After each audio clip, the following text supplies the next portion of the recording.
안녕하세요. 썰량TV의 썰량입니다. 오늘 여러분께 들려드릴 이야기는 학벌과 배움에 대한 오만이 얼마나 어리석은 것인지를 온몸으로 보여준, 그리고 그 오만의 정면으로 맞선 한 딸의 통쾌한 이야기입니다. 사연을 읽으면서 저는 처음엔 분노가 치밀었다가 그 다음엔 통쾌함에 소름이 돋았고 마지막에는 가슴이 따뜻해지는 경험을 했습니다. 오늘 사연의 주인공은 현재 30대 초반의 여성 서연 씨입니다. 서울의 명문대를 졸업하고 대기업에 당당히 취직한 누가 봐도 열심히 살아온 사람이었습니다. 그녀에게는 혼자 두 남매를 키운 자랑스러운 어머니가 계셨고 그 어머니는 초등학교만 졸업한 학력에도 불구하고 당직 회사를 해외 수출 기업으로 키워낸 진짜 사업가였습니다. 하지만 그 어머니의 학력을 알게 된 예비 시모와 시누이가 믿기 어려울 만큼 뻔뻔하고 황당한 행동을 서연 씨와 그 어머니에게 가했습니다. 문제는 두 사람이 저희 어머니의 진짜 정체를 전혀 모르고 있었다는 것이었죠. 지금 바로 시작합니다. 여러분, 살아오면서 누군가에게 학력이나 배경으로 무시를 당해본 적 있으신가요? 아니면 소중한 가족이 그런 취급을 받는 모습을 직접 지켜봐야 했던 경험이 있으신가요? 그 감정이 얼마나 쓰라린지는 당해본 사람만이 알 수 있습니다. 열심히 살아온 사람의 삶 전체를 단 하나의 숫자, 즉 졸업학교 하나로 평가해버리는 사람들, 그것도 상대방의 실제 삶이 어떤지, 얼마나 많은 것을 이루어냈는지는 전혀 알아볼 생각도 없이 말이죠. 오늘 서연 씨의 어머니 박인숙 사장님이 바로 그런 사람들을 만났습니다.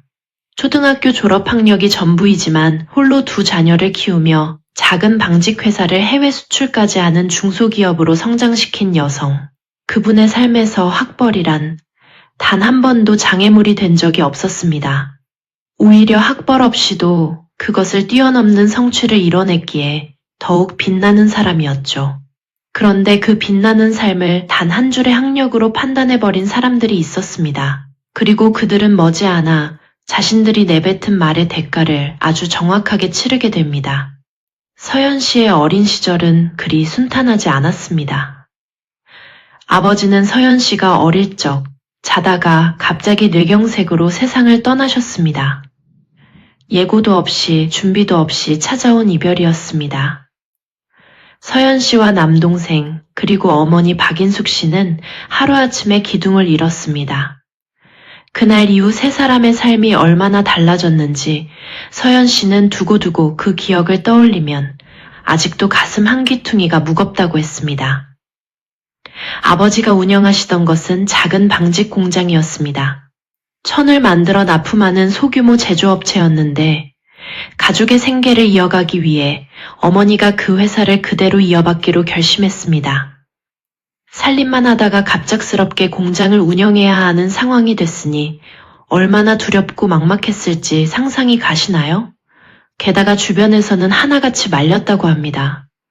학교도 제대로 나오지 못한 사람이 무슨 사업을 하느냐는 말이 가장 많이 들렸다고 해요. 하지만 어머니는 그 말들을 듣고 주저앉지 않았습니다. 오히려 그 말들이 연료가 됐습니다. 새벽부터 공장에 나가 기계 작동법을 배웠고 납품처 사장들을 직접 찾아다니며 머리를 숙였습니다. 처음에는 돌아오는 것이 냉대뿐이었습니다. 국졸 여성이 운영하는 회사라는 선입견 앞에 문을 닫아버리는 곳도 있었습니다. 그래도 어머니는 멈추지 않았습니다. 서연 씨가 초등학교를 다니던 시절 어머니는 회사에서 야간 작업까지 도맡으며 밤늦게 귀가하는 날이 많았습니다. 집에 돌아와서도 손을 씻고는 바로 아이들 밥을 챙겼고 다음날 아침 일찍 또 공장에 나가셨습니다. 그 반복이 수년이었습니다. 서연 씨는 어머니의 그 모습을 보면서 자라났습니다. 화려하지 않아도 딱 하나의 감정만큼은 분명히 느꼈습니다. 이 사람처럼 살아야겠다고, 그리고 이 사람을 절대 고생시키지 않겠다고. 그 다짐이 서연 씨를 공부로 이끌었습니다. 남들보다 일찍 일어나 책을 펴고 쉬는 시간에도 문제를 풀었으며 결국 서울의 명문대에 당당하게 합격했습니다. 어머니가 학교 앞까지 찾아오셔서 합격 소식을 같이 확인하셨는데 그날 어머니의 눈에 맺혔던 눈물을 서연 씨는 아직도 잊지 못한다고 했습니다. 아무 말도 하지 않으셨지만 그 눈물 속에 얼마나 많은 것들이 담겨 있는지는 서연 씨가 온몸으로 느꼈습니다. 그렇게 대학을 졸업한 서연 씨는 대기업에 입사했습니다. 사실 섬유 관련 업체였는데 나중에 어머니 회사를 돕기 위한 포석으로 일부러 그쪽 분야를 선택했다고 합니다.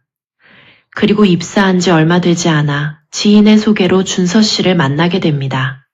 준서 씨는 서연 씨와 같은 대기업에 다니는 남성이었습니다. 첫인상부터 온화하고 배려심이 깊은 사람이었어요. 서연 씨가 조심스럽게 어머니의 이야기를 꺼냈을 때, 즉 어머니가 초등학교밖에 나오지 못하셨다는 이야기를 했을 때 준서 씨의 반응이 결정적이었습니다. 다른 사람들처럼 어색한 침묵이 흐르거나 뭔가 계산하는 표정을 짓지 않았습니다. 오히려 이렇게 말했죠. 그런 환경에서 두 자녀를 혼자 키우셨다면 정말 대단하신 분이네요.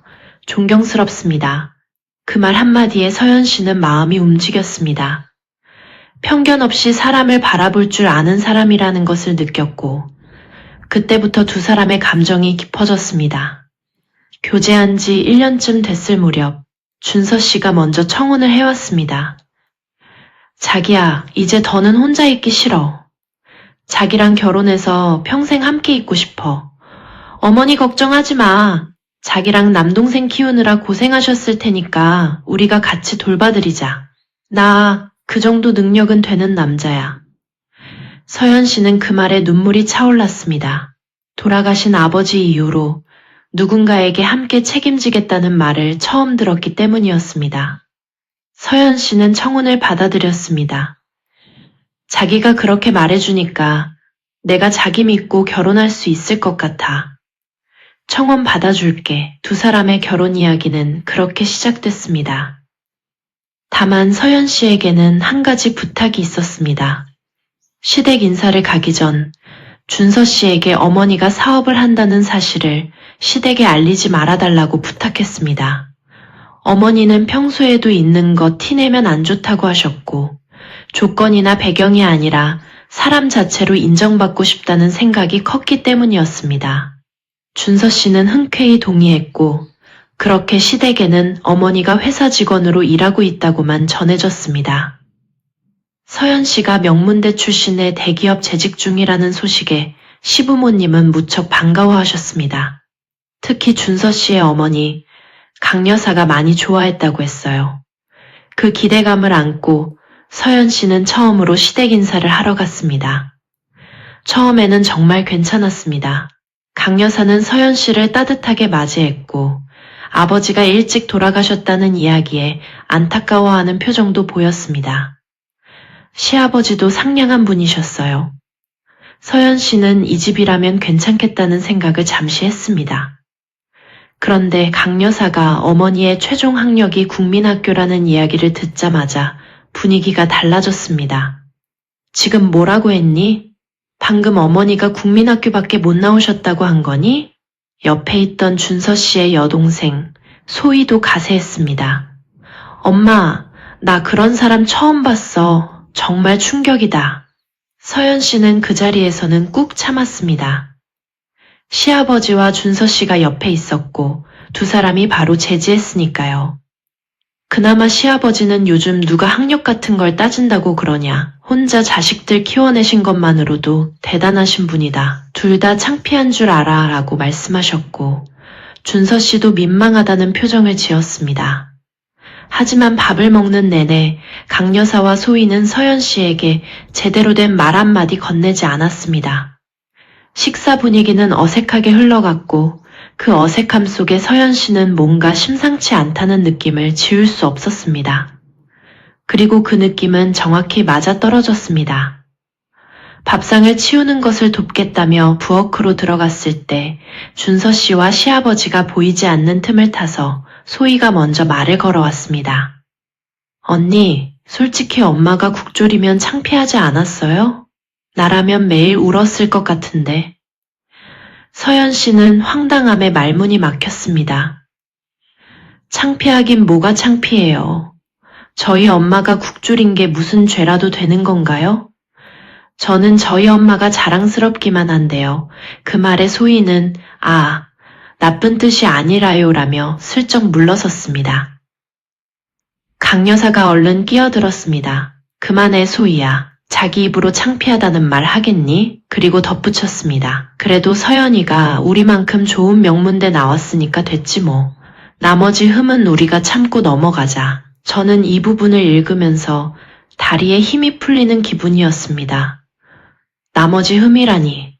서연 씨의 어머니가 그분들에게 흠으로 보였다는 게 단어 하나가 얼마나 많은 것을 드러내는지 느껴지셨나요? 서연 씨는 집으로 돌아오는 길에 오래 생각했습니다. 준서 씨는 정말 좋은 사람이었습니다. 그 사람 자체를 향한 감정에는 흔들림이 없었어요. 하지만 아무리 남편이 좋아도 결혼이란 그 사람만 받아들이는 것이 아닙니다. 그 집안 전체가 함께 들어오는 것이죠. 이미 이 시점에서 서연 씨 마음속에는 뭔가 불길한 예감이 자리를 잡기 시작했습니다. 그리고 그 예감이 결코 기우가 아니었다는 것을 며칠 뒤에 분명히 알게 됩니다. 준서 씨의 시댁 인사 이후 며칠도 되지 않아 점심시간에 갑자기 낯선 번호로 문자가 왔습니다. 강 여사였습니다. 회사 근처 카페에 와 있다며 잠깐 나와달라는 내용이었죠. 서연 씨는 의아한 마음에 나가봤고 카페 안에는 강 여사와 소희가 나란히 앉아 있었습니다. 이 만남이 평범한 자리가 아니라는 건 두 사람의 표정에서 바로 느껴졌습니다. 뭔가 준비해온 사람들의 눈빛이었습니다. 강 여사가 먼저 말문을 열었습니다. 사실 내가 말을 안 해서 그렇지. 네 엄마가 국졸이라는 말에 얼마나 충격을 받았는지 아니? 명문대 나온 내가 국졸 사부인이라니. 어쩐지 네 엄마 직업을 아무리 물어봐도 이야기를 안 해주더라. 국졸인 사람이 회사를 다녀봐야 얼마나 벌겠어. 어차피 가난하게 사는 집인 거 안 봐도 비디오야. 그 말에 서연 씨는 손이 떨렸습니다. 그 입에서 나오는 말들이 믿기지 않을 만큼 낮은 수준이었습니다. 하지만 강 여사는 계속했습니다. 명문대 나온 지성인답게 국졸 부인이랑 가난한 너희 집 사정 정도는 이해하고 넘어가야지. 이건 누가 봐도 우리 아들이 손해를 봐도 한참 손해보는 결혼이라고. 그러니까 내가 이 결혼 허락하는 대신 네가 우리 집에 시집 오면서 해올 혼수 목록을 적어봤다. 그러면서 종이 한 장을 내밀었습니다. 서연 씨는 그 목록을 펼쳐들었습니다. 중형 외제차, 명품 가구와 가전제품 세트, 강 여사 개인 명품 다이아몬드 반지, 모피 코트, 그리고 소희 이름으로 따로 적힌 명품 가방과 의류 목록. 서연 씨는 목록을 들고 한참 멍하니 있었습니다. 이것이 지금 진지한 이야기인지 아니면 어딘가 장난이 섞인 것인지 판단이 안 될 정도였습니다. 소희는 쇼핑백을 하나 내밀며 덧붙였습니다. 이거 우리 엄마가 언니 엄마를 위해서 특별히 준비한 거니까 잘 받으세요. 서연 씨가 쇼핑백을 열기도 전에 강 여사가 말했습니다. 국졸이 요즘 세상에 사람 취급이나 받겠니?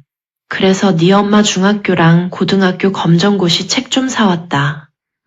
내가 결혼하기 전에 꼭 고등학교 검정고시 합격하라고 해라. 그게 내가 이 결혼 허락하는 조건이다. 그 순간이었습니다.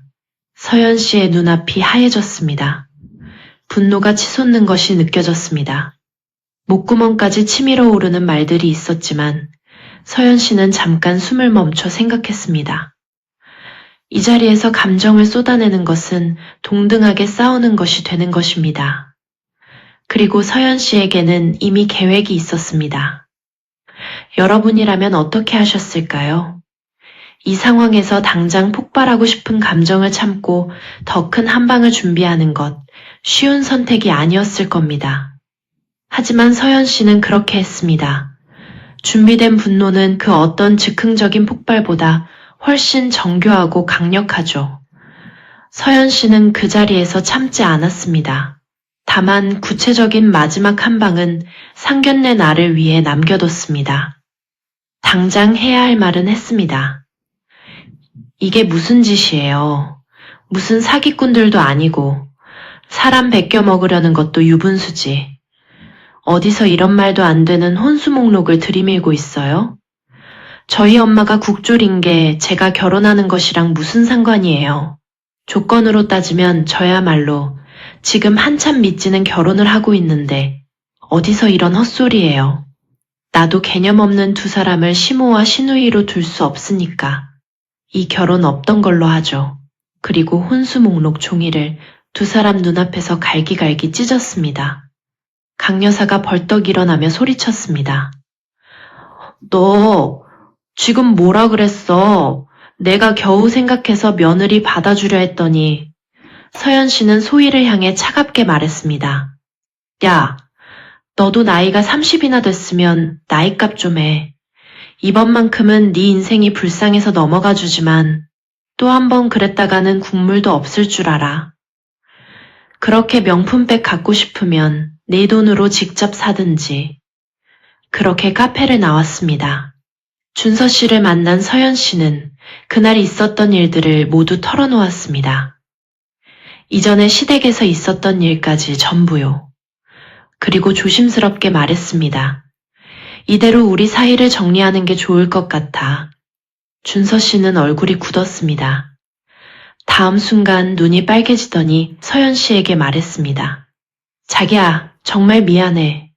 엄마랑 동생이 나 몰래 자기한테 그런 짓을 한 줄은 진짜 꿈에도 몰랐어. 듣는 나도 얼굴이 화끈거리고 창피하다. 내가 대신 사과할게. 그런데 자기도 알지. 나 진심으로 자기 사랑하는 거. 딱 한 번만 기회를 줘. 내가 엄마랑 동생한테 다시는 그런 행동 못하게 하고 사과도 하게 할게. 그 후에도 또 그러면 그때는 자기가 원하는 대로 해줄게. 서연 씨는 그 눈빛을 보며 흔들렸습니다. 준서 씨가 워낙 진심 어린 사람이었으니까요. 결국 서연 씨는 마지막으로 한 번만 더 기회를 주기로 했습니다. 그리고 며칠 뒤 강 여사에게서 연락이 왔습니다. 유진아, 그동안 나랑 우리 미진이가 너한테 심했다면 진심으로 사과할게. 내 엄마에 대해 국졸이라며 무시했던 것도 미안하고 그 일로 우리 아들이랑 내 시아버지가 나한테 얼마나 화를 냈는지 몰라.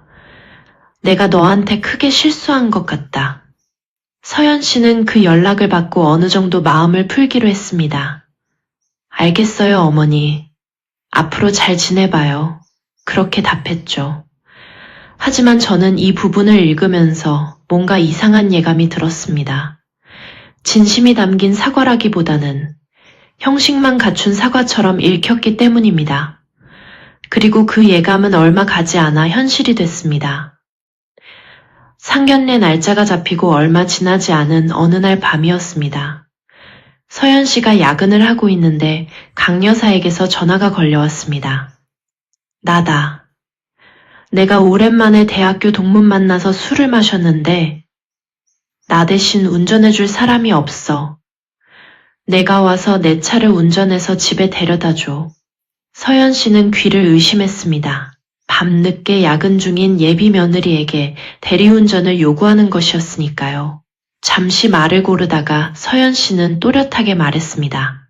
어머니, 저 지금 회사에서 야근하고 있어서 나갈 수가 없고요. 내일 당장 출근해야 하는 사람한테 전화하셔서 이런 부탁을 하시는 건 좀 아닌 것 같아요. 대리운전 기사님을 부르시는 게 좋을 것 같아요. 강 여사의 목소리가 싸늘해졌습니다. 지금 야근이 중요하고 내 말이 안 중요하다는 거야?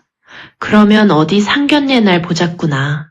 내가 네 엄마한테 어떻게 하는지 똑똑히 보게 될 거야. 서연 씨는 말했습니다. 어디 마음대로 해보세요. 저도 가만히 있지 않을 테니까. 그리고 전화를 끊었습니다. 이 순간 서연 씨는 마음을 완전히 정했습니다. 이미 한 번 기회를 줬습니다. 그런데도 달라지지 않았습니다. 오히려 상견례 자리를 협박의 도구로 사용하려는 사람을 더 이상 시어머니로 받아들이는 것은 가능하지 않았습니다. 서연 씨는 그날 밤 마지막 한 방을 준비하기 시작했습니다. 상견례 당일 그 자리를 파혼의 날로 만들기 위해서요. 그리고 그 자리에서 강 여사와 소희에게 저희 어머니가 진짜 어떤 사람인지를 제대로 보여주기로 결심했습니다. 상견례 당일 예약된 식당, 두 가족이 마주 앉은 테이블, 분위기는 겉으로는 평온했습니다. 그러나 서연 씨는 안에서 불을 숨기고 있었고 강 여사와 소희는 자신들이 얼마나 큰 착각 속에 앉아 있는지 전혀 모르고 있었습니다. 두 사람은 이 자리가 상견례인 줄만 알고 있었으니까요. 강 여사는 자리에 앉자마자 어머니를 향해 거리낌 없이 말을 꺼냈습니다. 사부인, 이렇게 만나니 반갑네요. 유진이한테 들었을지 모르겠지만 저랑 우리 딸은 전부 명문대 영어영문학과 출신입니다. 그런데 들어보니 사부인은 국졸이라고 하셨더라고요. 학력도 변변치 않고 남편도 떠나고 아이들 키우기 많이 어려우셨겠어요. 어머니는 담담하게 미소를 지으셨습니다. 말씀하신 대로 처음에는 정말 힘들었습니다. 하지만 아이들을 훌륭하게 키워냈고 후회 없는 인생 살았다고 자부합니다. 그 대답에 강 여사는 코웃음을 쳤습니다. 뭐라고요? 후회 없이 살아요? 아무리 그래도 국졸 인생부터 후회해야 할 인생 아닌가요? 그 말에 시아버지가 즉각 나섰습니다. 당신 지금 말이 너무 지나쳤어. 사부인께 사과해. 강 여사는 잠시 입을 다물었습니다. 그러나 그게 반성이 아니라 잠시 눌러두는 것이었다는 게 곧 드러났습니다. 잠시 조용해지던 강 여사는 소희에게 눈짓을 하더니 갑자기 두 사람이 어머니 앞에서 영어로 대화하기 시작했습니다. 서연 씨 어머니와 서연 씨가 영어를 못한다고 생각하는 사람들의 행동이었습니다. 한동안 영어로 뭔가를 주고받던 강 여사가 어머니를 향해 말했습니다. 저희가 집에서도 평소에 영어로 많이 대화를 해서요. 국졸이신 사부인께서는 무슨 말인지 못 알아들으시겠죠? 같이 껴서 이야기하면 좋은데 안타깝네요. 그 순간이었습니다. 저는 이 부분을 읽으면서 손이 벌벌 떨렸습니다. 그리고 이 장면 이후의 전개가 너무도 통쾌해서 읽다가 나도 모르게 탄성이 나왔습니다. 어머니는 차분하게 미소를 지으셨습니다. 그리고 말씀하셨습니다. 저도 같이 껴서 이야기할 수 있습니다. 정원하시면 그렇게 하고요. 잠깐만 기다려보세요. 제가 따로 통역해줄 사람 부를 테니까. 강 여사는 코웃음을 쳤습니다. 통역이요? 영어도 못하시면서 어떻게든 있어 보이려고 없는 개인 비서까지 연극하면서 허세 부리고 싶으신가 본데 개인 비서 같은 건 잘 나가는 회사 사장님이나 데리고 다니는 거잖아요. 어머니는 아무 말 없이 핸드폰을 꺼냈습니다. 짧은 통화였습니다. 이 비서, 나야. 지금 영어로 대화하는 거 좋아하시는 분들이 계시니까 와서 통역 좀 해줘. 밖에서 대기하고 있지? 전화를 끊고 2분도 채 되지 않았습니다. 식당 문이 열리고 말끔하게 차려입은 남성이 들어왔습니다. 그리고 강 여사와 소희를 향해 정중하게 명함을 내밀며 말했습니다. 안녕하세요. 박인숙 사장님 개인 비서 이성원입니다. 강 여사는 잠시 굳었습니다. 소희는 명함을 받아들고 이름을 확인했습니다. 그러다가 눈이 동그랗게 커졌습니다. 선배님? 혹시 이성원 선배님 아니세요? 비서가 소희를 바라봤습니다. 선배가 어떻게 여기에? 무슨 일이긴? 여기 계신 박 사장님 개인 비서로 온 거지? 영어로 대화하는 걸 그렇게 좋아한다고 했던 사람이 너였어? 너 대학교 때도 전공이 영문학인데 그렇게 영어 못해서 교수님한테 혼나지 않았어? 그런데 지금 네가 영어 잘한다고 잘난 척했던 거야? 소희의 얼굴이 창백해졌습니다. 선배, 그러면 혹시 그 대기업에서 연봉 몇 배로 받고 스카우트 됐다고 한 게 설마 여기 계신 사장님 회사였어요? 비서가 고개를 끄덕였습니다. 그렇지. 사장님께서 해외 바이어분들 만나시는 일이 많아서 영어 잘하는 유능한 비서가 필요하시다고 직접 스카우트 해주셨어. 얼마나 많은 사람들이 부러워했는데. 그런데 너 아직 취업도 못하고 백수로 있다는 거 사실이야? 소희는 말을 잃었습니다. 얼굴이 귀까지 빨개졌습니다. 강 여사가 혼란스러운 표정으로 소희에게 물었습니다. 딸, 이게 도대체 무슨 소리냐? 그러면 지금 부인이 진짜로 회사 사장님이고 여기 온 사람이 정말 사부인 개인 비서라는 소리냐? 소희는 기어 들어가는 목소리로 말했습니다. 엄마, 맞아. 그리고 나 이 선배. 대학 때부터 공부 잘하고 잘생겨서 내가 짝사랑해서 쫓아다녔던 선배야. 사돈 어른이 이 선배 회사 사장님인 줄 모르고 우리가 함부로 대했는데 어떻게 하지? 그 한마디가 떨어지는 순간 강 여사의 태도가 180도 달라졌습니다. 조금 전까지 국줄 며느리 집에 생색을 내던 사람이 갑자기 눈이 휘둥그레지며 어머니 쪽을 향해 자리를 옮겼습니다. 세상에, 그러면 지금 우리 아들이 돈 많은 집 사위로 들어간다는 거네요. 그러면 우리 딸도 잘하면 사장님 회사로 취업이 가능하겠네요. 서연 씨는 그 뻔뻔함에 숨이 막혔습니다. 강 여사가 어머니 앞에서 꾸벅 숙이며 말했습니다. 사부인, 제가 사부인이 누군지도 모르고 함부로 대했던 것 같네요. 죄송합니다. 어차피 앞으로 한 식구 될 거, 우리 딸 사부인 회사에 당연히 취업시켜줄 수 있는 거죠? 그러면 우리 하루라도 빨리 결혼식 날짜 잡을까요? 이게 웬 떡이야. 돈 잘 버는 중소기업 사장님을 사돈으로 두게 생겼어. 완전 로또 맞았네. 어머니는 잠시 강 여사를 바라보셨습니다. 그러더니 차분하고 선명한 목소리로 말씀하셨습니다. 아줌마, 방금 전까지 나보고 국졸이라고 눈앞에서 대놓고 무시하던 사람이 뻔뻔하게 어디서 취업을 시켜달라고 하고 있어요? 영어도 못하는 국졸이 운영하는 회사에서 당신 딸 일하게 할 수 있겠어요? 강 여사의 얼굴에서 웃음이 사라졌습니다. 어머니가 계속하셨습니다. 그리고 뭔가 착각하는 것 같은데 나는 절대로 우리 귀한 딸, 당신처럼 무식한 시어머니와 시누이까지 있는 집안에 못 줘요. 사람 학력이나 조건 보고 평가하는 형편없는 집에 내 딸 줬다가 무슨 고생을 시키려고요. 가만 보니 당신들이 아주 저질이야. 강 여사가 황급히 매달렸습니다. 아, 안 됩니다, 사부인. 제가 앞으로는 유진이도 공주마마처럼 대해주고 사부인도 절대 무시하지 않겠습니다. 제가 어떻게 회사 사장님을 무시하겠어요. 이 결혼 없는 것으로만 하지 말아주세요. 어머니의 눈빛이 흔들리지 않았습니다. 미안하지만 이미 진작 물 건너갔어. 너희 둘이 내가 국졸이라고 우리 딸 괴롭히며 못살게 굴었다는 이야기 듣고 내 눈이 뒤집혔을 때 이미 다 끝장난 거야. 그리고 내가 여기 상견례 하러 온 줄 알아? 우리 딸이 너희한테 사과받고 파혼하러 간다고 해서 혼자 갔다가 흉한 꼴 볼까봐 나랑 우리 아들이 같이 따라온 거야. 그 말이 끝나자 강 여사가 겁먹은 눈으로 말했습니다.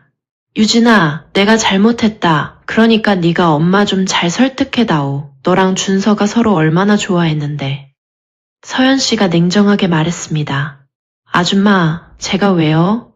방금 저희 엄마 말 못 들으셨어요? 그리고 과연 아줌마가 저희 어머니가 나물 파는 아줌마였어도 지금처럼 붙잡고 매달렸을 것 같아요?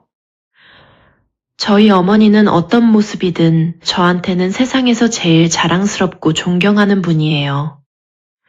아줌마 앞으로 얻을 며느리는 초등학생보다 못한 구린 발음으로 하는 영어도 잘 들어줄 수 있는 사람으로 구하세요. 저는 전혀 들어줄 마음 없으니까. 그 말을 끝으로 서연 씨는 어머니, 남동생, 그리고 이 비서와 함께 식당을 나왔습니다. 뒤에서 강 여사와 소희의 울음 섞인 목소리가 들려왔습니다. 엄마, 사돈 어른 좀 붙잡아봐. 나 이 선배 있는 회사 다니고 싶단 말이야. 아이고, 괜히 사부인 국졸이라고 무시했다가 잘난 며느리도 사장사돈도 전부 잃게 생겼네. 아이고, 억울해. 문이 닫혔습니다. 그 소리는 서연 씨의 귀에 들어오지 않았습니다. 이미 충분했습니다.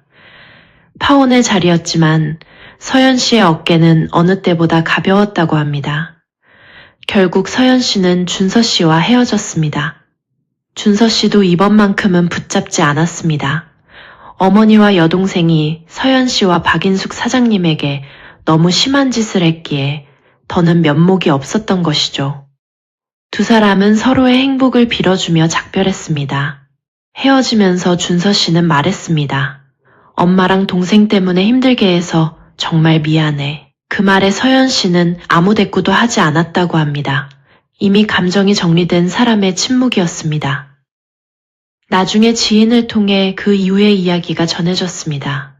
준서 씨는 그 일 이후로 아예 어머니와 여동생 곁을 떠나 독립했다고 합니다. 대학만 좋은데 나왔지 무식한 어머니와 여동생이 더 이상 함께 있기 힘들었다고 했답니다. 강 여사는 잘난 척하다가 사장 사돈을 잃은 것이 억울한지 화병으로 정신과 치료를 받고 있다고 했습니다. 소희는 상견례 자리에서 있었던 일이 대학 동문들 사이에 퍼지면서 엄청난 창피를 당하고 인간관계에서 고립되는 상황을 맞이했다고 합니다. 짝사랑하던 선배 앞에서 그런 모습을 보인 것이 더욱 수치스러웠던 것이죠. 서연 씨는 그 이후로 다니던 대기업을 퇴사하고 어머니의 회사에 합류했습니다. 사실 처음부터 그 회사를 염두에 두고 섬유 관련 대기업에 입사했던 것이었으니까요. 지금은 어머니 옆에서 함께 일하며 오히려 더 단단하게 성장한 하루하루를 보내고 있습니다. 그리고 한동안은 남자를 만나지 않을 것이라고 했습니다. 그것보다는 지금 이 삶, 어머니를 도우며 스스로의 일에 집중하는 이 시간이 충분히 행복하기 때문이라고요. 서연 씨는 사연의 마지막에 이런 말을 남겼습니다. 세상에서 내가 제일 사랑하고 존경하는 우리 엄마. 언제나 우리 곁에 있어줘서 정말 고마워. 엄마 사랑해. 저는 이 마지막 문장을 읽고 한참을 가만히 있었습니다. 학벌이니 학력이니 하는 것들은 결국 사람의 삶을 완성시키는 요소가 아니라는 것. 오늘 사연이 아주 명확하게 보여줬습니다. 초등학교 졸업이 전부인 어머니가 이룬 삶은 명문대를 나왔다며 뻔뻔하게 굴던 두 사람이 평생 따라가도 미치지 못할 만큼 빛났습니다. 그리고 그 빛나는 어머니를 바라보며 성장한 딸은 어떤 순간에도 어머니를 부끄러워하지 않았습니다. 오히려 세상 누구보다 자랑스러워했습니다. 그 자체가 이미 승리였습니다. 여러분, 오늘 이 이야기가 어떻게 느껴지셨나요? 누군가가 학벌이나 배경으로 여러분 또는 여러분의 소중한 사람을 무시한 적 있으셨다면 오늘 서연 씨와 박인숙 사장님의 이야기가 작은 위로와 통쾌함이 됐으면 좋겠습니다. 사람의 가치는 그가 어느 학교를 나왔느냐가 아니라 어떻게 살았느냐에 있다는 것, 그 당연한 진실을 오늘만큼 선명하게 느낀 날이 없었습니다. 오늘 영상이 마음에 남으셨다면 구독과 좋아요, 알림 설정 꼭 눌러주세요. 여러분의 응원 한 번 한 번이 썰량이 다음 이야기를 이어가는 가장 큰 힘이 됩니다. 비슷한 사연이 있으시거나 나누고 싶은 이야기가 있으신 분은 채널 커뮤니티를 통해 언제든지 제보해주세요. 지금까지 썰량TV의 썰량이었습니다.